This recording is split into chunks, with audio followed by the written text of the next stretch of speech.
16 বছরের ছেলে আপনার উপরে নারাজ হইয়া কি করবো? আপনার কোপ দিয়ে হালাই দিব। তাইলে 16 বছরের এই নাফরমান রাগ করলে করবে এটা কি?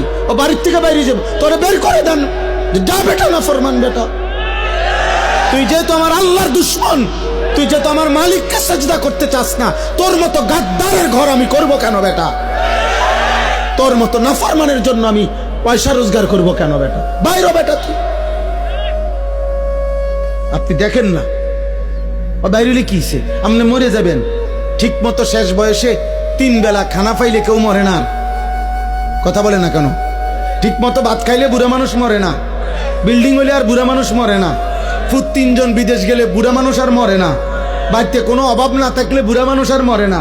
তো এবারটা মরে কা? আপনি মরেন কা? আপনার তো কোনো অভাব নাই, আপনি মরছেন কিতেন? আপনার না 3 ফুট বিদেশ, আপনি কা মরলেন? অতএব সাফ সাফ খুব বেশি পেরেশানি আমাদের। আপনাদেরকে কষ্ট দিচ্ছি, বসায় রাখছি। আমার বাবা পেরেশানিটা বেশি। সারা পৃথিবী জুড়ে, সারা দেশ জুড়ে, প্রতি ইঞ্চি মাটিতে ঈমান ইসলামের বিরুদ্ধে, মুসলিম কিশোর যুবক, মুসলিম সম্প্রদায়ের বিরুদ্ধে সকল ধর্মাবলম্বীরা, বিধর্মীরা প্রতিনিয়ত সর্বোচ্চ রকমের ষড়যন্ত্র করছে।